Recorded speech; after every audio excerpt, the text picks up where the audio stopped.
बिस्मिल्लाहिर्रहमानिर्रहीम। अस्सलाम वालेकुम नाज़रीन, आप यूट्यूब चैनल देख रहे हैं। मैं इमरान ख़ान हूँ। दुनिया के कई हिस्सों में आज ईद है। तमाम लोग जो ईद मना रहे हैं उन सबको ईद मुबारक। और जहाँ पे चांद रात है उन सबको चांद रात मुबारक। और मैं जहाँ मौजूद हूँ वहाँ पे तो आज ईद थी। हमने ईद की नमाज़ पढ़ी और अल्लाह रब्बुल इज़्ज़त का शुक्र है, वो जिस हाल में रखे उसका बहुत शुक्र। लेकिन ईदें अपनी फैमिली के साथ, अपने लोगों के साथ होती हैं, अपने मुल्क में होती हैं। बाहर की ईद जो है, मुझे अंदाज़ा हुआ कि वो वैसे नहीं होता जैसे आपको अपने मुल्क के अंदर मज़ा आता है। तो अल्लाह ताला से दुआ है चीज़ें नॉर्मलाइज हो जाएंगी इंशाल्लाह। हम सब आएंगे कहाँ पे, अपने मुल्क में ही रहना है, वापस हम कहीं जा तो सकते नहीं, अपने मुल्क में ही वापस आएंगे इंशाल्लाह। अब नाजरीन, ड्रोन हमले के हवाले से कुछ चीज़ें मज़ीद सामने आई हैं और ये मैं आपके साथ शेयर करूँगा। हुकूमत ने इसको ओन कर लिया है, इस ड्रोन हमले को। और इसके ऊपर जो है वो खैबर पख्तूनख्वा की हुकूमत का अलग मौक़िफ़ है, पाकिस्तान तहरीक इंसाफ का अलग मौक़िफ़ है, जो मकामी क़यादत है वहाँ पे स्वात की उसका अलग मौक़िफ़ है। ये जो लोग शहीद हुए हैं ये मैं इनको जानता हूँ, इस कबीले को मैं जानता हूँ। और ये लोग गुज्जर बरादरी है जो स्वात में रहते हैं और ये बड़े मजबूत लोग हैं। स्वात के कुछ जो अपर स्वात के इलाके हैं पहाड़ों में, वहाँ पे ये गुज्जर बरादरी रहती है। मेरे पास से ये लोग कई दफ़ा मिलने आए, मेरी इनसे बातचीत भी हुई। और स्वात के अंदर जितनी भी कौमें रहती हैं उनमें मजबूत तरीन लोग इनको समझा जाता है। ये लोग, यानी मैं मुख्तलिफ नुक्ता नज़र से आपको बता रहा हूँ कि जैसे कि आप कहते हैं ना बाज़ जगहों पे कि ये बड़े सख्त लोग हैं, बड़े सख्त जान लोग हैं, अपने मौक़िफ़ के अंदर बड़े डट जाते हैं। तो ये पठानों में एक पठान है, आप ऐसे समझ लें कि ये जो वहाँ पे स्वात में गुज्जर बरादरी रहती है, इनके बारे में वहाँ जितने लोग मौजूद हैं उन्होंने मुझे यही बताया कि ये बहुत बहादुर लोग हैं और बड़े अच्छे लोग हैं, बड़े पुरअमन और मुहिब्बे वतन लोग हैं। जब तालिबान के अटैक्स वगैरह होते थे तो जो गुज्जर बरादरी के इलाके वहाँ पे ये लोग उनको भी नहीं छोड़ते थे और इन्होंने अमन व अमान कायम करने में बड़ा रोल प्ले किया था। अब जो ड्रोन हमला हुआ है इसके ऊपर जो लवाहिकीन है वो जुनैद अकबर साहब के साथ बैठ के बात कर रहे थे। उन्होंने कहा जी हम पुरअमन शहरी हैं, मुहिब्बे वतन पाकिस्तानी हैं और हम पुरअमन लोग हैं। ये जो लोग शहीद हुए ये गरीब लोग हैं और गुज्जर बरादरी के लोग हैं। चैलेंज करते हैं कि कोई एक दहशतगर्द नहीं मारा गया, ये उन्होंने वहाँ पे चैलेंज किया है। ख़वातीन, बच्चे और बुज़ुर्ग बिला वजह कत्ल कर दिए गए हैं, ये इनका दावा है। अब ये दो तीन तरह के दावे हमारे साथ मौजूद हैं हमारे सामने। एक तो सबसे पहले आप ये देख लें कि बैरिस्टर सैफ ने क्या कहा था। उनका एक दावा था बैरिस्टर सैफ का, उन्होंने इसको दहशतगर्दों पर हमला करार दिया जबकि पुलिस ने ऐसा कुछ नहीं कहा था। देखें, जो बैरिस्टर सैफ को इन्फॉर्मेशन मिली वो इन्फॉर्मेशन क्या थी उसके बारे में यहाँ हमारे पास खबर मौजूद है। बैरिस्टर सैफ ने यह कहा कि दहशतगर्दों के ऊपर अटैक हुआ है और साथ उन्होंने ये क्लेम किया कि मुसद्दका इतलात के बाद दहशतगर्दों पर अटैक किया गया है जिसमें दहशतगर्द मारे गए हैं।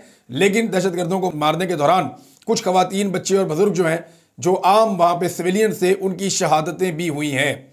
इसके ऊपर उन्होंने अफसोस किया लेकिन उन्होंने इसे कामयाबी करार दिया था, दहशतगर्दों के खिलाफ एक कामयाब ऑपरेशन जो ड्रोन अटैक के जरिए किया गया। अब ये बात जो है वो बैरिस्टर सैफ ने कही, यही बात जो है वो खैबर पख्तूनख्वा की हुकूमत ने ओन कर ली। लेकिन ये मामला उनको पता कहाँ से चला, ये सबसे बड़ा सवाल है। हुआ ये कि ये जो ड्रोन हमला हुआ इसके बारे में पुलिस ने कोई ऐसी इंफॉर्मेशन नहीं दी। जब मकामी सियासतदानों ने उनसे रब्ता किया, स्पेशली डॉक्टर अमजद अली साहब ने, तो पुलिस को इसके बारे में इस तरह से नहीं पता था, ना ही जो ब्यूरोक्रेसी है वो इसके बारे में इस तरह जानती थी। उन्होंने सबसे रब्ता किया था और जो वहाँ पे सहाफ़ी हैं वो भी ये बता रहे हैं कि ये जो हमला है इसके बारे में जो बैरिस्टर सैफ ने स्टेटमेंट दिया वो यहाँ की इंतज़ामिया ने नहीं दिया उनको, ना उनको पुलिस ने दिया। अब ये बैरिस्टर सैफ को ये इन्फॉर्मेशन कैसे और कहाँ से मिली ये अब हम सब जानते हैं। ऐसा लगता है जिन्होंने ड्रोन अटैक किया उन्होंने ही बैरिस्टर सैफ को बताया कि हमने दहशतगर्दों को मारा है और इसमें सिविलियंस भी जो हैं वो हलाक हो गए हैं। अब मामला ये है कि बैरिस्टर सैफ का ये स्टेटमेंट जो है, इसको ये इंफॉर्मेशन मिनिस्ट्री है इनके पास, आप समझ लें कैबिनेट का हिस्सा है, अली अमीन गंडापुर की, और बड़े अहम शख्सियत हैं वहाँ पे खैबर पख्तूनख्वा में। अगर कोई शख्स खैबर पख्तूनख्वा की हुकूमत में अली अमीन गंडापुर से भी ज़्यादा इंपॉर्टेंट है, जैसे शहबाज शरीफ के पास सबसे इंपॉर्टेंट आदमी जो है वो मोहसिन नकवी है, तो ऐसे यहाँ पे ये बैरिस्टर सैफ है। जिस तरह शहबाज शरीफ के ऊपर मोहसिन नकवी को मुसल्लत किया गया है, ऐसे ही अली अमीन गंडापुर के ऊपर बैरिस्टर सैफ को मुसल्लत किया गया है और इस शख्स को कोई वहाँ से नहीं हिला सकता। पाकिस्तान तहरीक इंसाफ चीखें मार मार के थक गई, रौले डाल दिए उन्होंने कि हटाओ इसको, ये क्या कर रहा है। पहले भी स्टेटमेंट्स इन्होंने दिए हैं, कभी इंडियन वज़ीर ख़ारजा को कहते हैं कि वो आके PTI के जलसे में तकरीर करे, कभी कोई और स्टेटमेंट, ये हमेशा कोई अलग ही लाइन ले लेते हैं।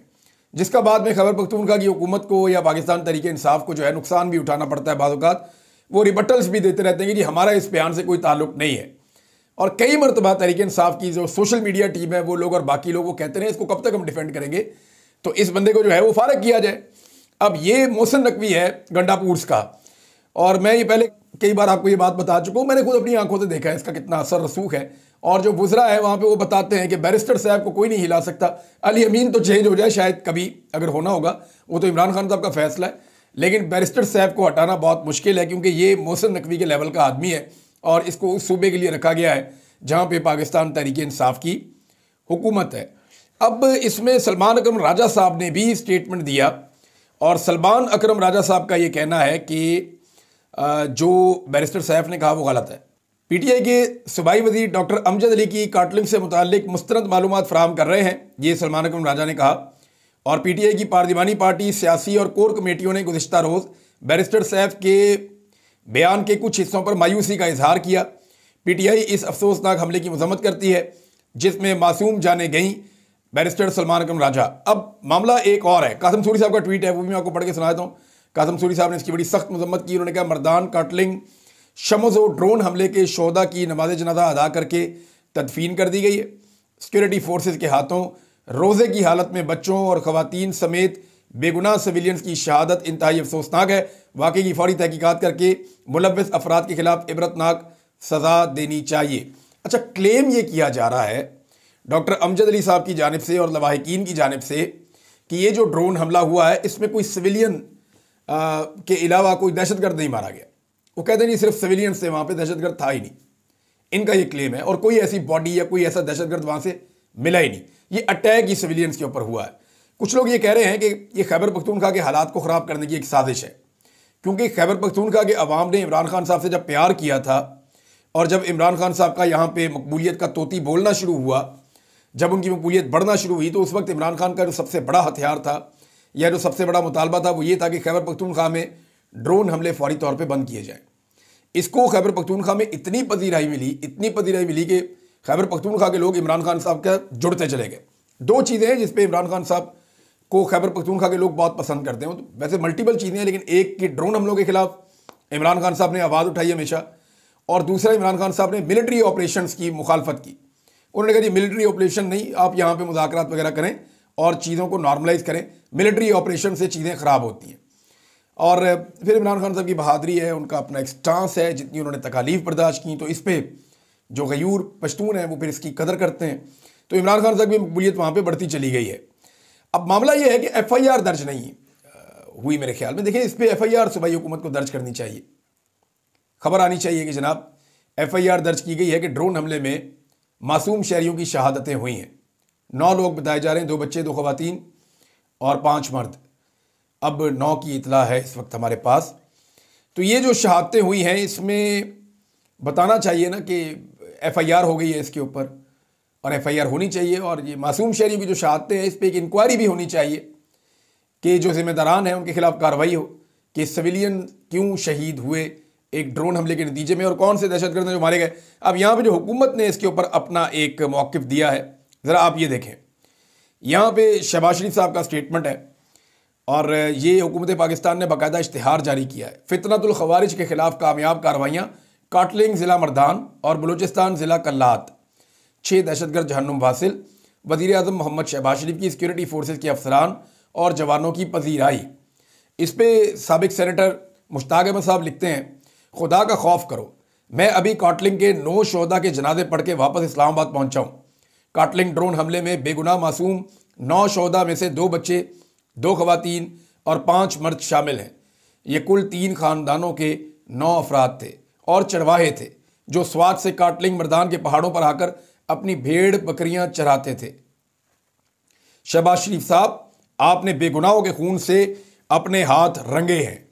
ये जनाब शहबाज शरीफ साहब को रिएक्शन आया है। वो ये क्लेम कर रहे हैं शहबाज शरीफ साहब कि जी हमने बड़ी कामयाबी के साथ जो है वो ड्रोन हमला करके, या ड्रोन हमले का तो उन्होंने जिक्र नहीं किया, लेकिन वो इसको ऑपरेशन और एक फितनतुल खवारिज के खिलाफ कामयाबी करार दे रहे हैं।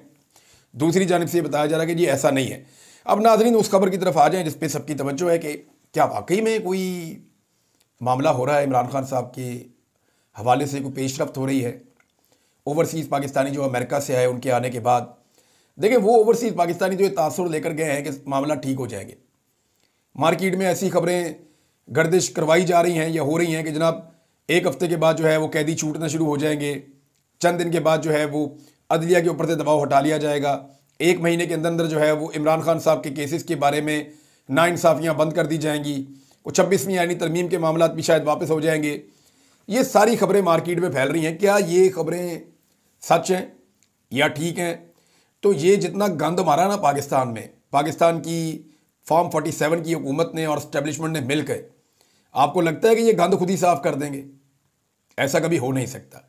ये टाइम क्यों मांग रहे हैं, ये बात आपको समझनी पड़ेगी। मल्टीपल चीज़ें हैं ना। अमेरिका में जो कार्रवाई हो रही है तो ये अमेरिका के जो ओवरसीज पाकिस्तानी हैं उनको मनाना चाहते हैं, उन्हें अपने साथ एक पेज पे लाना चाहते हैं कि हमारी भी बात सुनो। एंगेजमेंट जब होती है ना तो आप बार बार कहते हैं जी वो बुरा था, वो बुरा था, वो बुरा था, तो एक वक्त आता है वो कहते हैं यार कुछ ना कुछ तो उस पर बुरा हो गई। तो ये अब एंगेजमेंट इसलिए हो रही, किसी ने कोई कमिटमेंट नहीं दी मेरी इन्फॉर्मेशन के मुताबिक।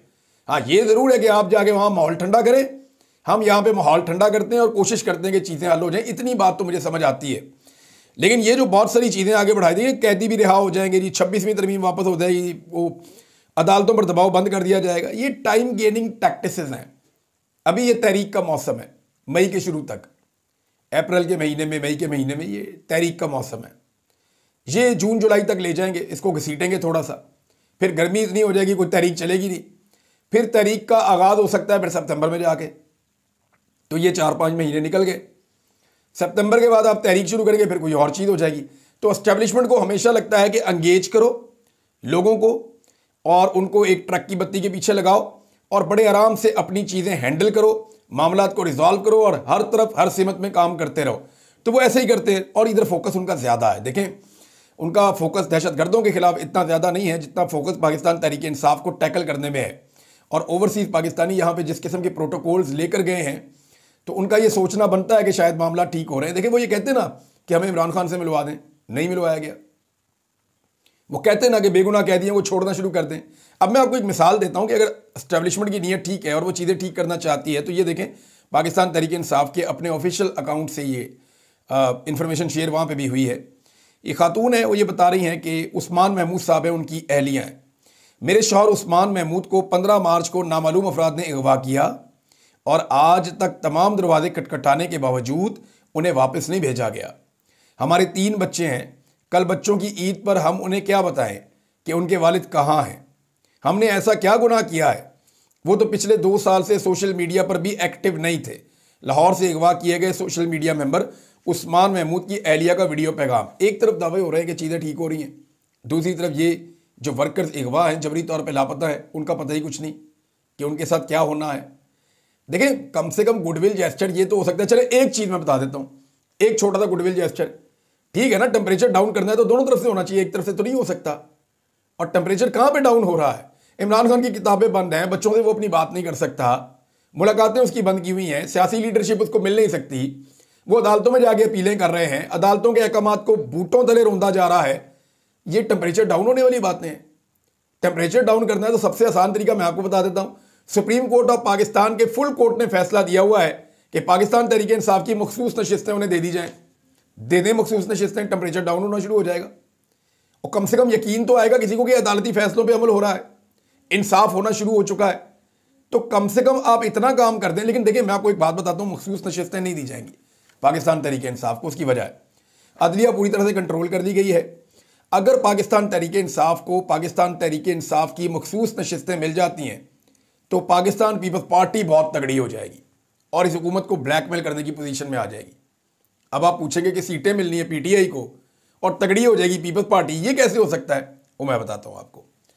अगर मखसूस नशिस्तें पाकिस्तान तहरीक इंसाफ के पास चली गई तो पीपल्स पार्टी को पता है कि किसी सूरत पीटीआई पीएमएलएन को सपोर्ट नहीं करेगी। उस वक्त पीपल्स पार्टी जब चाहेगी पीएमएलएन की हुकूमत गिराने के काबिल हो जाएगी। इस वक्त वो पीएमएलएन की हुकूमत गिराने के काबिल नहीं है। बनाने के काबिल तो थी, गिराने के काबिल नहीं है। वजह यह है कि गिराने की कोशिश करेंगे तो कुछ ना कुछ करके मखसूस नशिस्तें अपने खाते में डाल लेगी नून लीग और साथ में फजलुर रहमान साहब को और कुछ लोगों को मिलाकर वो अपनी हुकूमत बचाने की कोशिश करेंगे। लेकिन अगर मखसूस नशिस्तें अगर पीटीआई के पास चली गई तो पीपल्स पार्टी भी तगड़ी हो जाएगी और हो सकता है कि आर्मी चीफ की एक्सटेंशन वाला जो एक कानून पास किया गया कि उनकी 3 साल से 5 साल मुद्दत मुलाजमत की गई है, हो सकता है पीपल्स पार्टी और पीटीआई मिलकर उसको वापस भी कर दें आने वाले वक्त में।